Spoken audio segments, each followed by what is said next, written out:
Hi, my name is Shoto, and I am a monk at Sokukoji, where I am committed to training my mind under the guidance of my teacher, Sokuzan. We rely on your support for much of what we offer here. This includes building projects to create space for full-time and part-time practice residents. Thank you for your help. So I'm just going to do mountains and rivers tonight. So I didn't come up with a talk title, and I asked several monks, or they the ones that didn't know what talk title to have either, because they knew that if they gave me a talk title, I would blame them for it and say, get help from them probably. Like, what's the fundamental nature of reality, stuff like that. I didn't want to hear any of that stuff. Are there any talk questions? Do you have a question? Oh, good. Go ahead. Shoto bowing. Shoto bowing. Yes, Shoto. I'm thinking of a situation where something triggers a lot of negativity and I'm just right in the middle of a fixation and I'm not interested in budging at all. There's no curiosity. What is it to put others before ourselves when we're in the middle of that? Just see the way you can't do that. Be aware of the negativity. Don't change it into some kind of idealized being with all things or something like that. That being said, there may come a time when that might be the very best thing to say. The very best thing that you can do is to address the negativity in a way that you're saying, thank you very much, I have no complaints whatsoever. I can receive this negativity. It might show up that way, it could show up different ways. But it's awareness that's important in any given situation, not accomplishing something, or not suddenly becoming this great person who never has any negativity anymore, and they're all about the vow and about being kind to others. Some people are so interested in being a helpful person that it tends to be more about them than about actually helping people. If you're really helping people, it may not look like it. If you're really going, for instance, as we've done in the past, some of us going into a prison year after year after year, month after month, and just meeting with inmates in a hell realm, a legal hell realm, as punishment. You're meeting with them there, and they come to half a dozen people come to a Dharma talk, just receive them, just being with them. That's all you have to do. You don't have to convert anybody to Buddhism. We all know, or at least I know from experience, that they may never meditate again. They may never study Buddhism. But it's the idea that they're in a difficult situation. They'd like to do something besides just sit in their cell, especially level 4 and 5 inmates or high security inmates are in trouble in that area.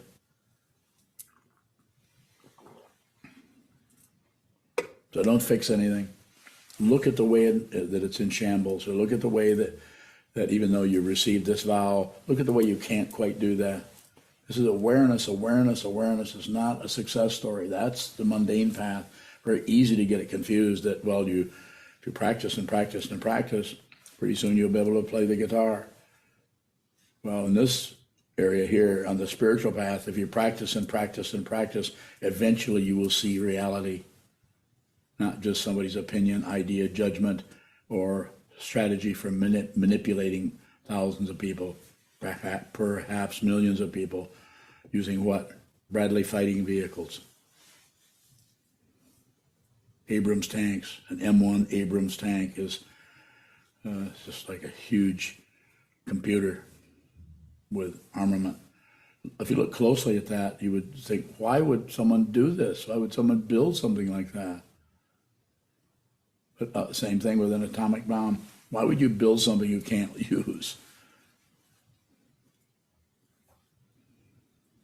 People spend their time in different ways. Some of them are making weapons. More?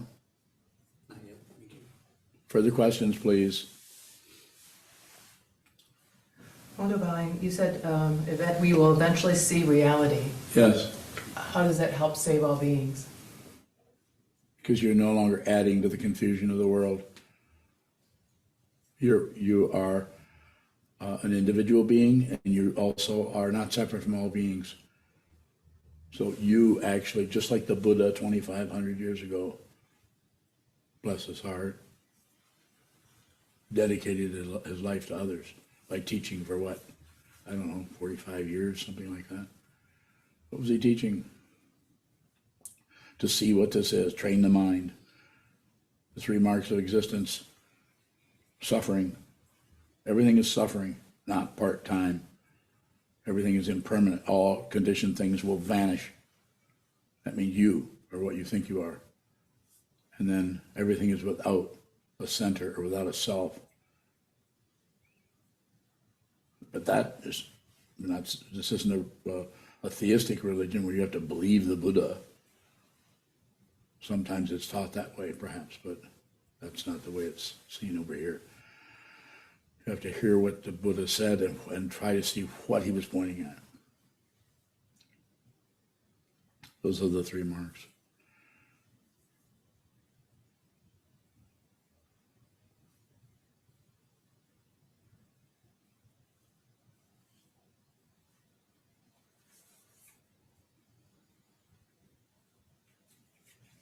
Sokuzan, is there a direct way to work with work with passion or aggression, or just wanting to do something with a situation off the cushion when life is busy? It just seems easy to cover that up with activity. So it's pretty open. Passion, aggression, and ignorance. These are the 3. Pushing, pulling, and shutting down are the 3 ways that the ego is a self-centered part of the mind. The ego uses those to push and to pull, believing your thoughts, believing that you're threatened, or believing that you can get ahead by manipulating others or controlling them, stealing their possessions. Sokuzan, if I'm looking at a situation and it seems like I don't understand it well enough, I don't want to do anything with it, but the impulse to do something with it shows up, I'm looking for a direct way to work with that off the cushion where it doesn't just go underground and kind of that energy of wanting to, whatever it is, passion or aggression, that energy popping back up somewhere else. Just watch it pop up. Get to the wall. Train the mind. This next month is going to be a full schedule of facing the wall. We're going to do a lot of that. So participate as much as you can, depending on what's happening in your life in other ways. But that's the area of all the practices we do. That's probably the key. The whole thing is sit down, hold still, and observe the movement of the mind. Just watch get to know how passion, aggression, and ignorance are working in your mind stream, and how one will rotate into the next. Passion, then ignorance, and then aggression, or the other way around. Usually ignorance shows up between those. Go ahead. Is it, if a situation showing up and that energy to do something with it shows up, is it more important to stay with that energy? Doing something with it? I've heard you say if a thought comes up, if you add on, then observe that. So should we sort of stay with the last layer? Well, I wouldn't say maintain anything or stay with it. Just watch what's moving in any situation. You train yourself to do that by facing the wall, having a very minimal situation where you're just holding still and watching someone walk behind you, or observing that, or someone sit down next to you, and watching your own mind go to plus and minus and neutral over and over and over again. Just observe it. No comment. Make no comment. And in this way, we're prioritizing the consciousness in which things come and go, and not the consciousness that has rolled itself into an agenda about I need that and I don't need that and I need to stop that. and I had just about enough of this or that or this or that. Or why am I feeling, why I have all these negative feelings? I've done nothing wrong. Why would I have this negativity come? Constant rotation that seals off the awareness that would eventually see that there is no solid self in this context. Form, feeling, perception, concept, consciousness does not add up to somebody. It just looks like it.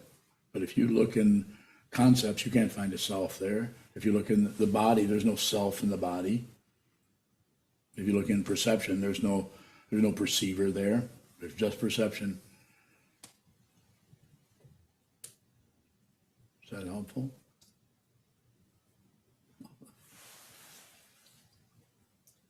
Did I get even close to what you were looking for?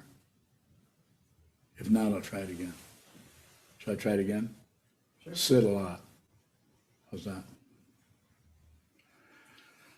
You already sit quite a bit. If you're connected with this monastery, you're already doing more than the average person does.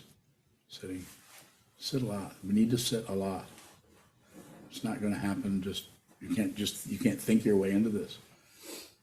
The people who are extremely good at thinking about this are not necessarily awake.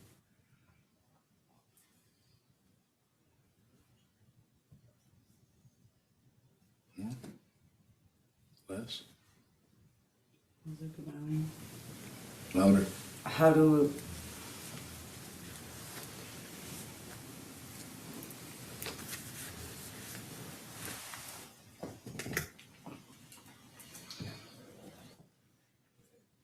my question isn't It's okay. Anyone out in Zoom land?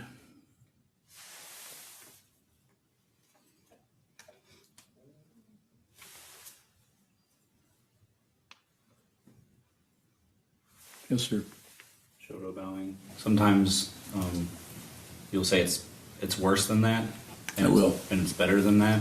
Yes. I feel like I see a lot of proof of it's worse than that. Mm-hmm. How is it? What's better about this? What I'm referring to there is there's several things there, but the main thing is liberation.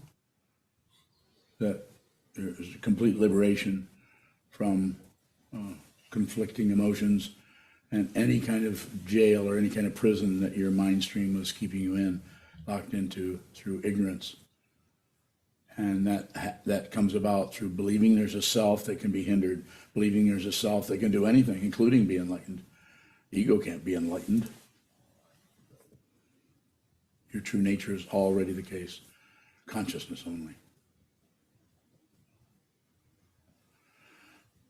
So other things that might be said that if you practice in this way and intend to see the truth and return to it day after day, week after week, month after month, year after year, eventually there are, excuse me, you could call them side effects or just aspects of just practicing this path of devotion and intention, that things, the relative situations in your life start to become less filled with greed, demand, lack of being able to listen to what somebody's saying to you. But those are side effects.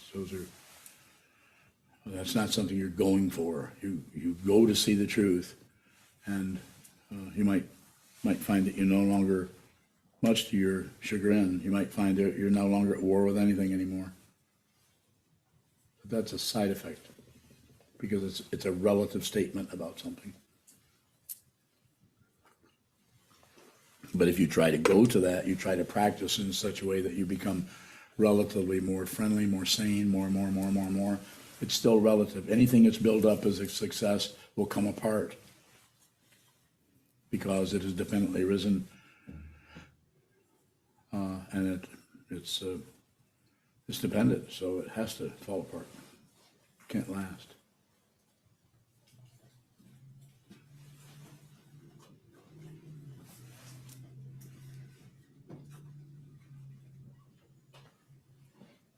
A question from Eric. Eric who? Don't know. How does it spelled? ERIC. Okay. Okay, Eric. When negativity arises in the form of a pet peeve, is there a particular form we can utilize when dealing with such familiar or anticipated negativities? I might respond to that differently if I knew you really well, but you could start out by seeing that it's just to stay in the relative area, that it's a petty approach to the situation. But you may already know that, and it still may be haunting you as a pet peeve. The only thing I can think of that would be based on not knowing who's asking the question or how much you practiced, probably more sitting, more than likely, if that's continually arising. Or then the other way of working with it is don't worry about it. Return to your intention to be with all things. If you're listening to this person and you're in this community to some extent, maybe if it's your first time, then it might be different. But this is the Mahayana path. This is the open way. And there's different ways of teaching this, and some of them don't seem so open, and other ones seem quite open. So, further questions? Beyond. Yun bowing. I've been hearing you say a little bit lately the phrase consciousness balling up. Yes. And I'm wondering if in that balling up, I guess I could ask it, how is that balling up sometimes a reinforcement of our ego? Bowing. Well, it's another description for ego. It's just an aspect of consciousness starts to contract, and thoughts are produced in that way that are defensive. Something is in danger. I'm in danger. I need to protect myself from him or from her or from this situation. and it balls up because of fear. Usually that's the initial fear of open spaces, fear of the unknown, and all the other ways of describing a lot of room. Fear. Don't know what is going to happen next. One of the ways of protecting yourself or getting rid of the fear is to go to one of the three poisons, which is ignoring, just shut down, don't think about it, distract yourself into anything from alcohol to bingo, or maybe both of them, or just some kind of activity that keeps you from thinking too much about what's happening in your mind stream. The other way is to do it through aggression. Get really upset, very prejudiced against others, and thinking and assuming that those other people are somehow the source of your fear. You're afraid of what's it called? Xenophobia, agoraphobia. Too much fear of open spaces. Too much fear of the unknown, and we. Pardon me. Hold on for a minute. I'll be right back.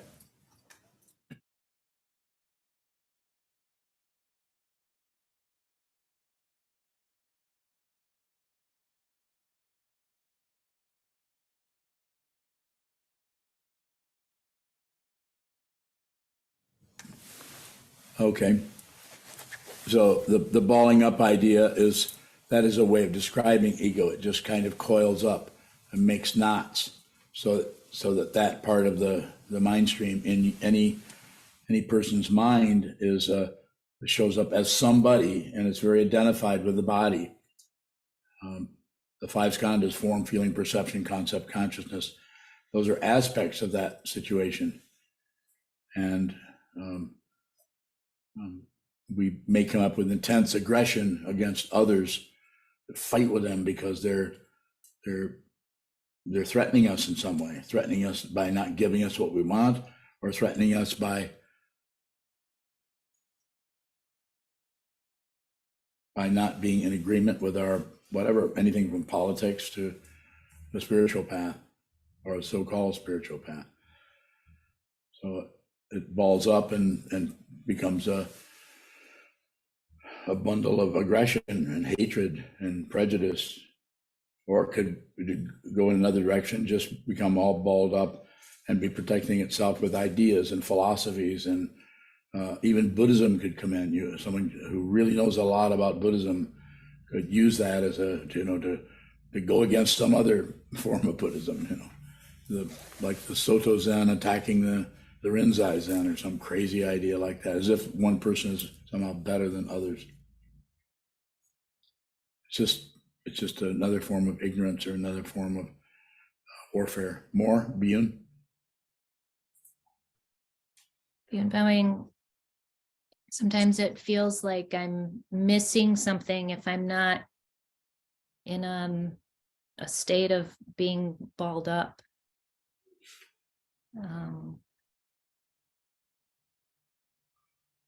I'm wondering what that missing is. Bowing. It's just a different kind of ball. Same thing. Thinking you're missing something is reinforcing other. You don't get something you deserve, or something you want, or something you thought was coming to you and you lost. So it's just another kind of, if you want to attribute that to the three poisons, it could show up as aggression against yourself. It could show up as passion or clinging or grasping at something, and ego needs a reference point, and it will grasp at loss or defeat. It's not getting it.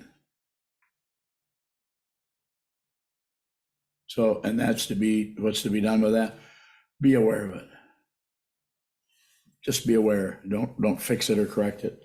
It will do whatever it needs to do. It will run out of steam if you don't push on it. You don't agree with it. You don't ignore it. Eventually, it just loses its momentum, because the momentum of causes and conditions need to be pushed. They need passion, aggression, ignorance, and ego, and self-centeredness, and warfare. Just like the M1 Abrams tank, which I think we're sending, 31 of those to the Ukraine? Okay, send tanks. I don't know. I'm not saying they shouldn't. I'm not that clear on what all is happening there. It sounds horrible. But the saber rattling over there, the nuclear saber rattling does not look so good. It actually threatened with limited, as if there was such a thing as limited nuclear weapons. So there's something that is wrapped up into a ball. That mind stream that has millions of people under his control. But he's not the only one. They're all over the place.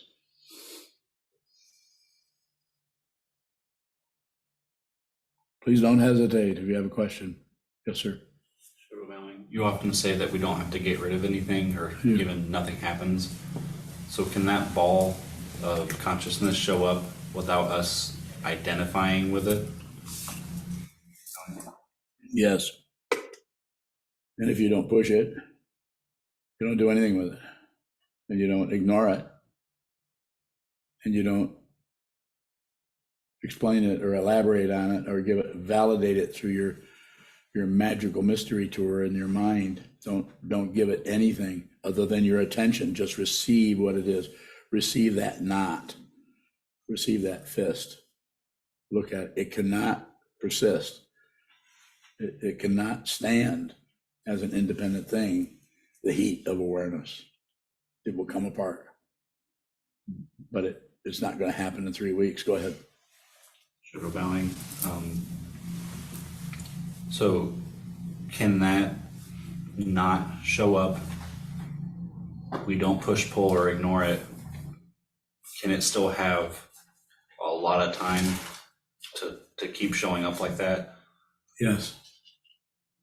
Years. That's why it's so damn hard to do this. It will not end up in a, glad that's over with. It's never over with, because it has never begun. You have to see it.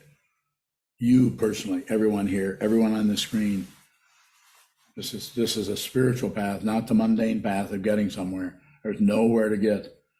There's nowhere to get, I should say. There's just this. You have to see it. It's in front of you. Go ahead. Shoto bowing. If when that knot shows up, it's just extremely painful. It is. Is that the receiving of it? Yes. Life is suffering. The cause is wanting something else. Second noble truth. The goal is cessation. The path is Shila Samadhi and Prajna. Or sit down, look at it, realize what it is. It takes a long time. Sounds simple, but you can do that. If you're listening to me, you're ready to do that. Otherwise, this would make no sense to you. And it doesn't really make any sense to you, but it's difficult to turn away from it. When you're listening to somebody say, look at it, not saying, give me your money and I'll teach you some kind of a bunch of fancy techniques for working with your mind or studying your dreams or analyzing your meditation posture. No, just look at it. Sit still. Look at it. Hold still. All the senses are open on receive. The attitude is, it's just receive. It's a welcoming attitude. It's welcoming.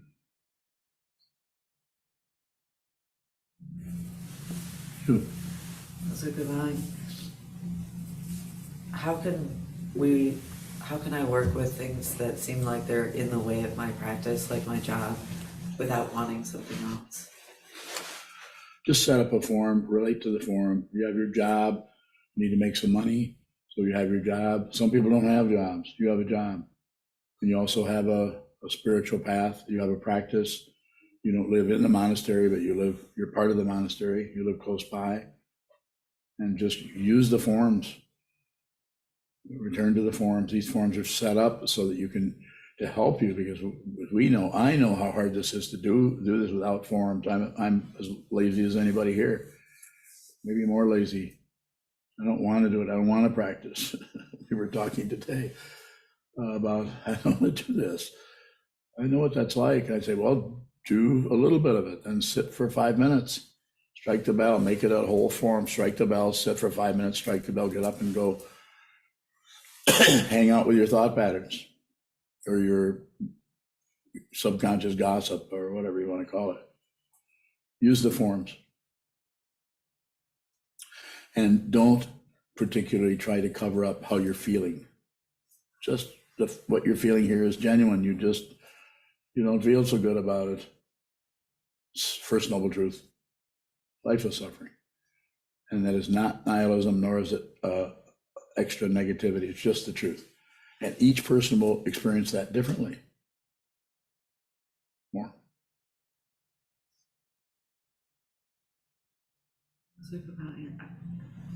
I want to be on the cushion all the time. I actually resent my job for keeping me from it. So I'm just looking for a way to work with that. You're doing it. We can talk more about that in a private interview. So I can't really get too public here, but we can talk about that more. There are ways to work with that may be helpful to you. I'll talk to you in private. Okay? Have a question? Shoto bowing. With that negativity hurting is the best thing we can do on the path to let it hurt us. To put it bluntly, yes. So don't cover it up with anything. Don't explain it. Don't blame anything. Even though it's obvious that somebody may have triggered that, don't use that. That is your emotion, your feeling, your frustration, your depression, your anxiety, your jealousy, your however difficulty, whatever name you want to give the difficulty. It's yours. It doesn't mean yours ego. It means it's not yours in terms of ownership. That it's what's happening in your mind stream, your body. Just like if you get a headache, Mozuku doesn't start taking medication for it. Although in Zen teaching, quite often that's a way of teaching that shows that we're not separate from each other. only ones I can think of are in bad taste. Like it. Yeah, they're about flatulence. But, you know, I eat beans and you have problems with it. You heard that one? Sorry about that. Go ahead. Bowing. You say no one's pouring a bucket of emotions into us, but sometimes it feels like someone's dumping onto me, like taking their negativity and dumping it. Yes. If they're not actually doing that, how come when I'm on the other end and doing that, it seems to work as if I was offloading that negativity? Yes. How does that? So what does it want to know? I'm following you. What is it you want to know? How does apparently dumping our negativity on somebody help us to ignore it? Because it's an outflow, so you get to do something. Just like somebody who is really upset, and to the extreme example, and goes out and actually kills people, totally innocent people, but it gives them some kind of relief because they have they don't have any help. There's no place a person feels like that can go to get help. Just like if you are having difficulty with your sexual activity that concerns things that are completely against the law, you can't get help for that. Because if you start talking about it, you'll be locked up immediately. You follow me?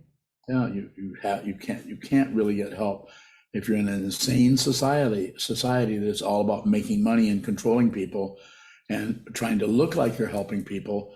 You really can't get help there. If any of you have been into the different situations, I'm not saying you can't find a good therapist or someone that can listen to you and console you and possibly have some suggestions about what you could do to deal with your negativity. But each person's negativity is so outlandishly different than the other one. To try to apply just cognitive behavioral therapy to this person, and then this person, then brain spotting to the next person, and then on and on and on with all the different things. So pretty difficult to fundamentally solve anybody's issue. Not that you can't help them some. Go ahead. Shadow bowing. When I'm receiving what looks like a dump on me, and I recognize that they're my emotions, but it's still difficult. They're triggering you. Yes. Go ahead. Question. Can I ask them to stop even though they're my emotions? It's so situational. Maybe you could do that. You could also leave. Maybe you could just receive it as a teaching. Be a student much as you can. It's difficult to do that. Be a student as much as you can. I could not teach at all if I hadn't spent some time functioning as a student of what all this is, of everyone that I've met. Everyone is your teacher. That's a traditional in Buddhism that's often said, everyone has been your mother. There isn't anyone who hasn't nurtured you, been with you since beginning of time. And so, yes, go ahead. Do we receive from others? Is the way that we receive a teaching from the world different than how we receive it from our formal teacher? Sure. No, the world is not necessarily showing up and trying to teach you. It's the situations you get in, or you need to receive those and they are teaching if you're a student. Whereas the teacher might be teaching to you more directly. He or she may be more aggressive, perhaps, if it looks like to that teacher that that's what might be necessary.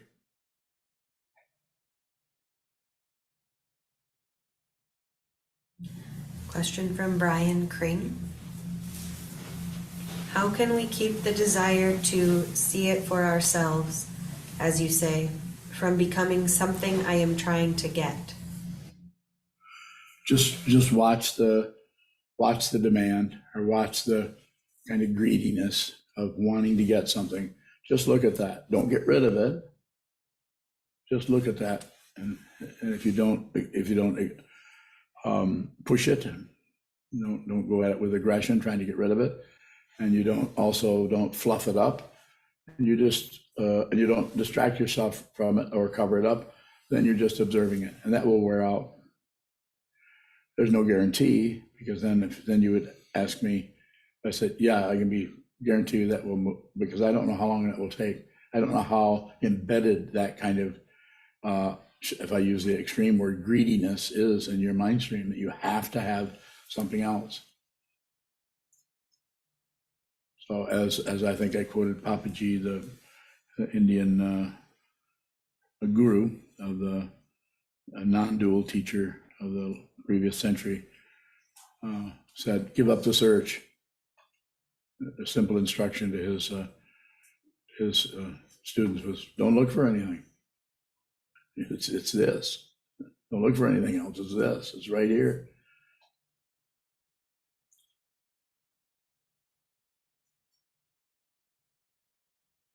Now, why would I smile about that? Do I have something you don't have?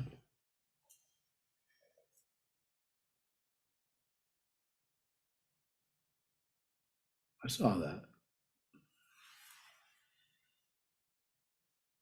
I don't have anything. Go ahead. Do you not have something that we do have? Yeah. I don't have a shitty attitude, and you do. How's that? It resonates. It resonates. I mean, yes, I'm not. I have passion, aggression, and ignorance go through my mind stream. I couldn't teach. If I was somehow free of all that. And I'm encouraging you to come up to the mountaintop and enjoy the view. No, I'm on the mountain that you're on. There is no mountain, but as long as it looks like a mountain, you're going to need to climb it.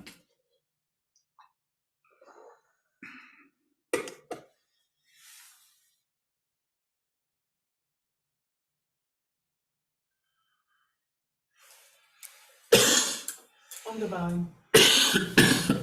Go ahead. You said while we're on the cushion, we are prioritizing consciousness. How are we prioritizing consciousness? By observing the instruction or aligning yourself with the instruction, whatever word you want to use, to just observe. If you do that enough, just observe, just receive. Whatever shows up, receive. Everything's welcome. Receive. It gets quite monotonous after a while, because it's not particularly entertaining.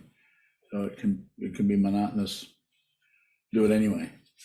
So maybe no wonderful insights or kensho or glimpses of awakening will happen on the cushion. Maybe they'll never happen.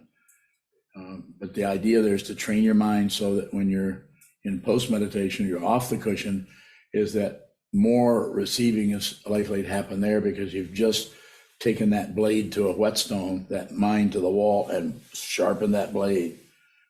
Receive.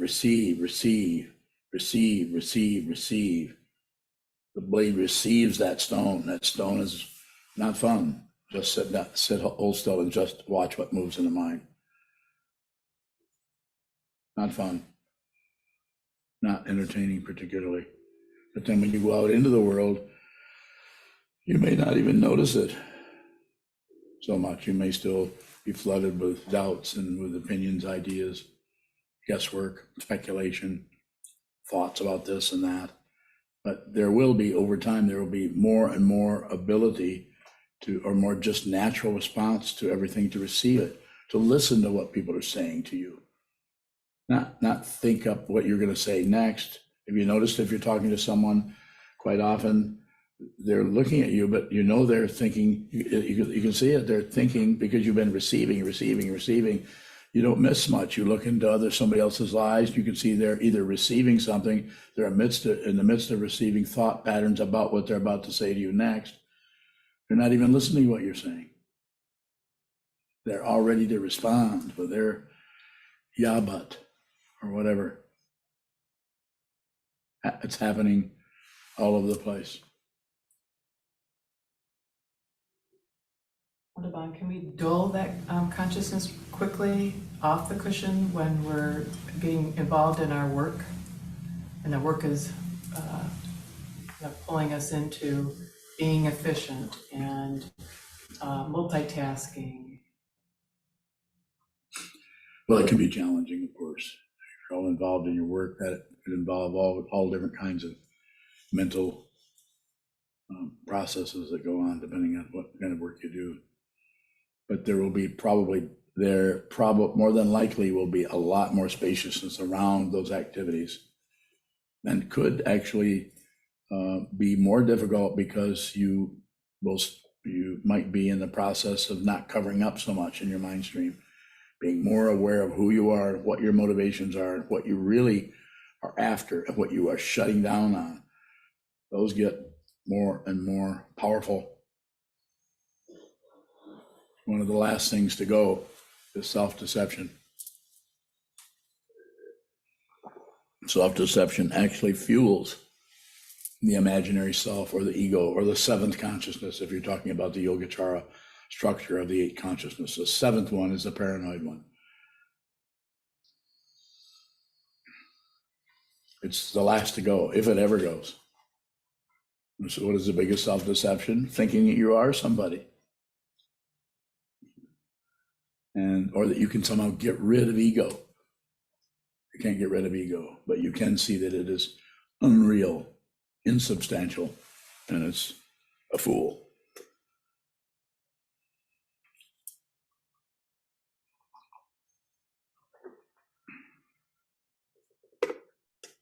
Gyokudo bowing. Go ahead, Gyokudo. There's a question in the chat from Eric B. on the train. And he Eric, says- you mean the guy with a really long last name? It's not that long. Are you defending him? I've just attacked him and you're defending him. Okay, go ahead. What's Eric got? Eric says, what is my fundamental responsibility to my children and spouse? Bowing. I think you're finding that out. I can't go into your personal life too much, but you are doing it. I have, this is not a compliment. I rarely compliment anybody unless they're about ready to take their life. Then I might compliment them. That's really a nice gun you have there. But you got to distract them somehow. But where did you get that Ruger? So I would say to Eric, and I really mean this, but it's not a compliment, but I think you're doing better than most of the people I've met that are going through what you're going through and have children. You're completely responsible. You're already doing it. It just sucks. It's just hard. I've been there a few times, many times. So it's just difficult. But your fundamental responsibility, you're one of the most responsible people I've ever met. Again, not a compliment. So you don't have to worry about me pointing out your responsibility. It's choiceless for you. You can't help but be responsible. Everybody that knows you can see that. Self-deception is at a minimum in your mind stream. And I didn't say that you were awake. You have some work to do. Since you expose yourself to this old teacher while you're on the train heading the other direction. Good idea. I'm going to go to Minnesota.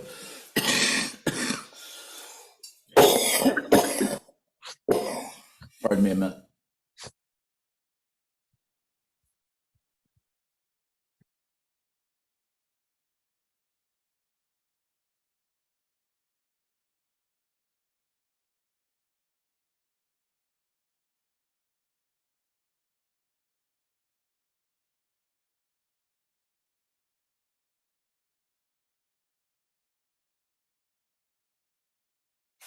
Sean. Paushan bowing. We're about to enter a month of block sitting. Yes. How do we receive the monotony of that practice? The monotony. I enjoy it.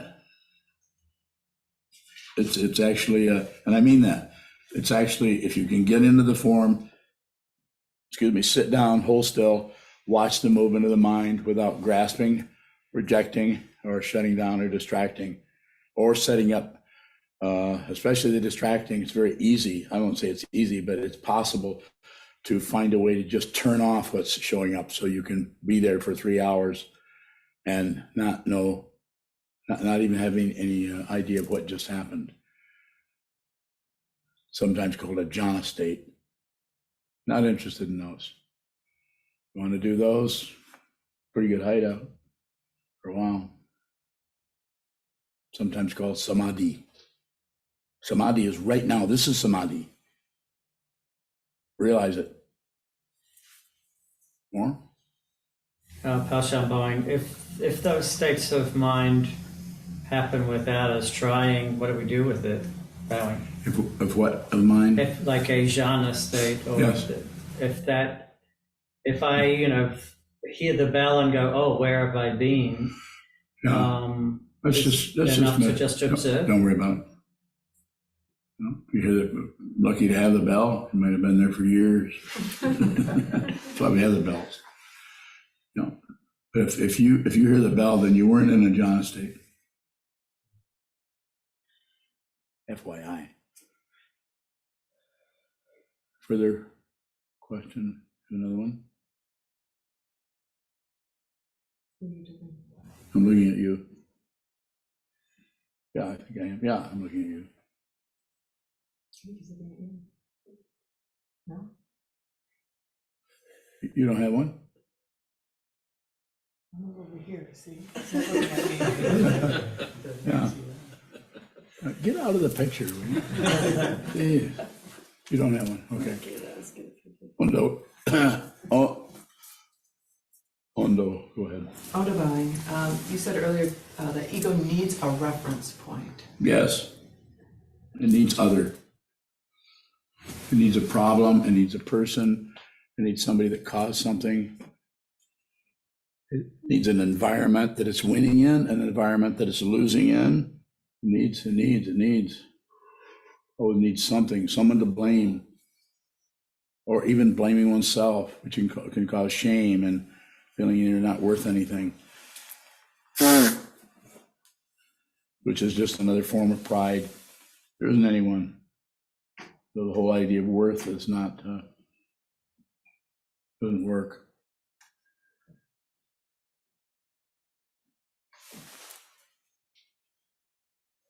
Thank you, sir.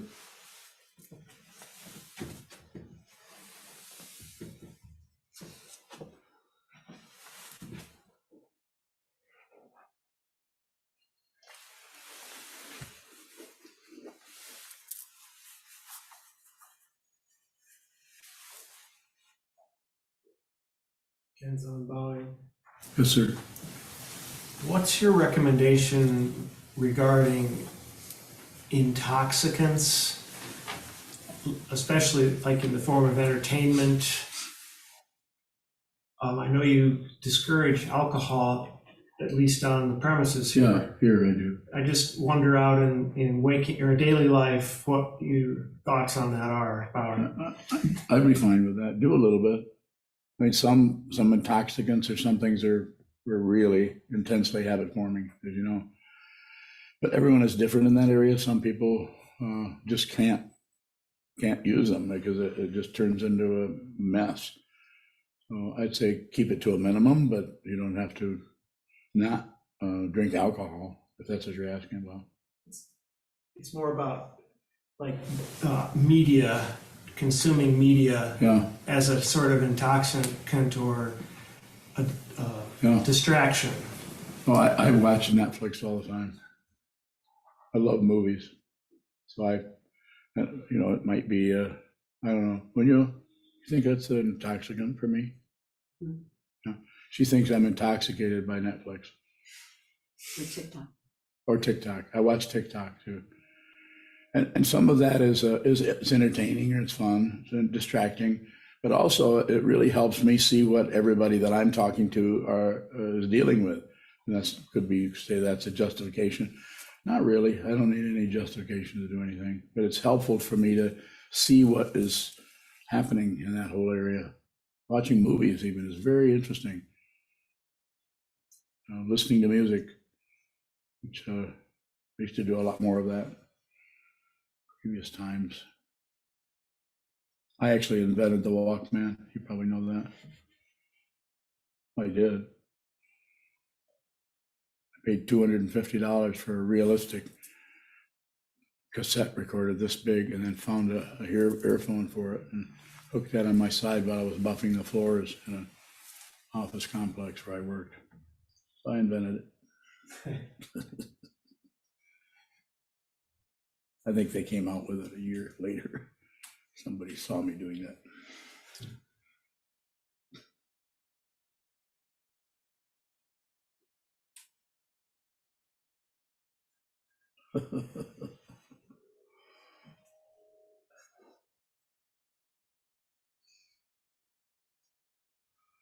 Good to cry. I do a lot of that.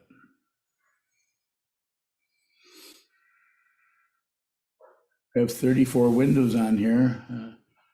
If there's someone out there that has a question.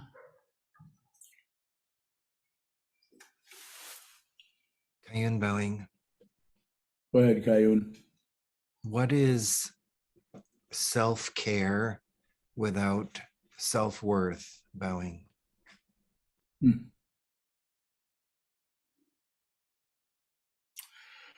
Well, that's the kind of just the concepts there are so strong that I think the whole idea of self-worth as it is understood on the spiritual path starts to operate in a higher vibration, you could say, not to get too fancy about it, but the self-worth that happens where we're trying to prove we're okay by our accomplishments or our abilities or how we show up in the world or our competition to be better than others and so on. The relative way of getting self-worth, there's that. And so I think it could show up so many different ways. Maybe I should ask you what it is you want to know, and maybe I can be more direct rather than not being so direct. Kayun Bowing, I'm just kind of struck by the paradox of how so many of us come to meditation or the spiritual path as an appendage of taking care of ourselves or trying to feel better. Yeah, good point. And then there sort of seems to be like a bait and switch where there's not even a self to take care of. But I don't know.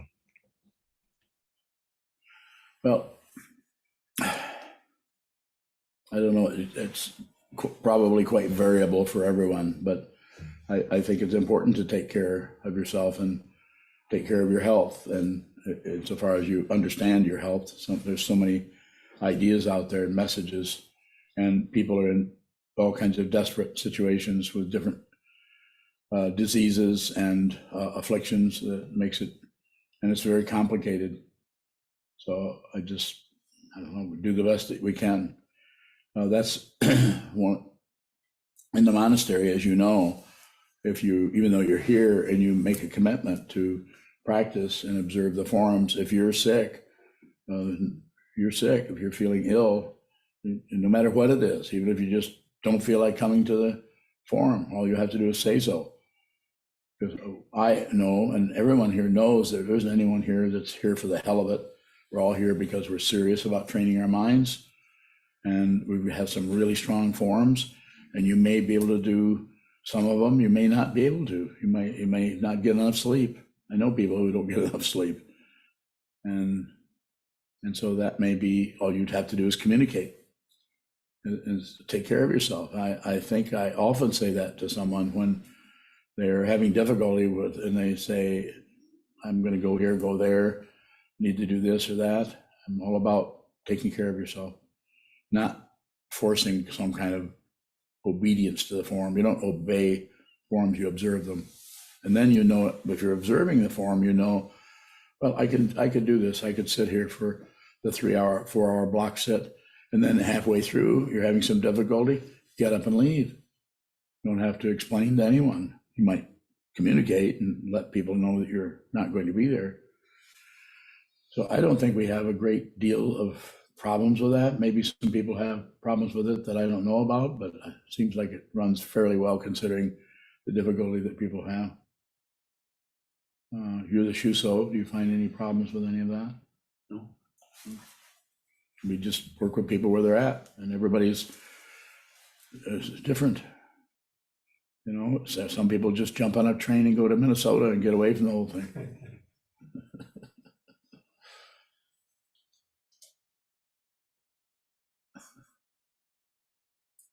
Eric will be back. His children will send him back. Dad, you need to go back and meditate more.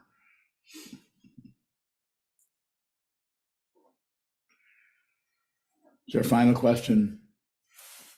Milka. Milka bowing, you said self-worth of higher vibration. What is that, or what did you mean by that? Well, I don't know what else to go to. But eventually you see that everything is worthy. If you're going to take me there, then I'm going to go there. So from the point of view of realization, which I make no claims. I'm not saying I'm realized. I'm not saying I'm enlightened. I'm not making any claims. But what I'm looking at is completely sacred. There is no profane. That's a mistake. That's a misunderstanding. There's just, as my teacher said, Chogyam Trungpa put it this way, everything is basically good. It's basically, fundamentally good. It's basically good. If you're coming up with opposition to that, then just that's the way the mind is confused. We want control. We want to shut down things. We want control.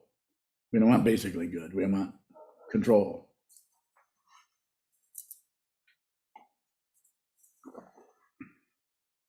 Did that get close to what you were looking for? Everything is basically good. Yes. And that's not the relative, basically bad, basically good.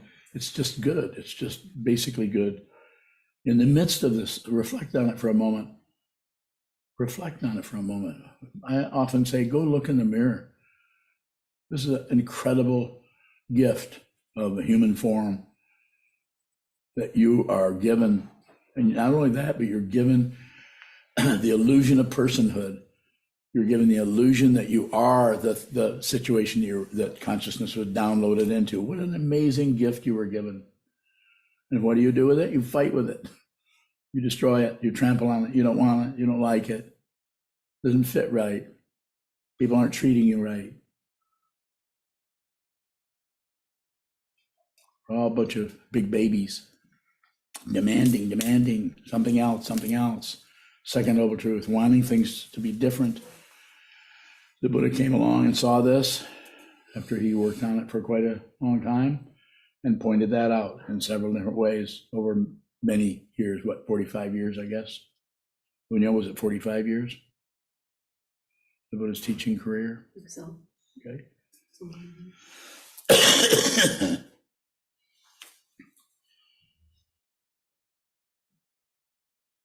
So we completely miss, or we cover up, this precious human birth, this sacred human birth, where we are free.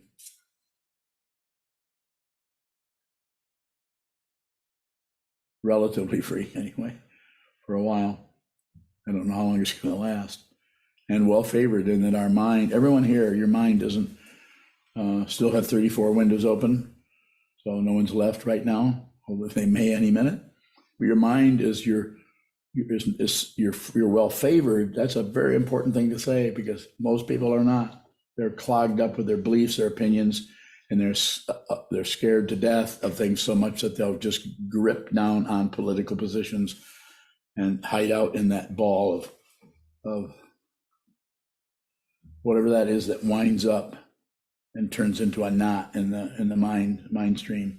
In the seventh consciousness, and says me and my stuff and what I like and what I don't like, and I'm right about this, and they're wrong about that.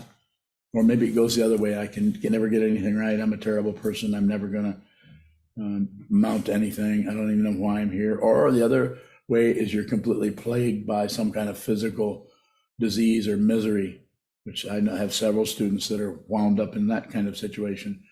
They're getting the first noble truth delivered right to their doorstep every morning with body pain that is intense.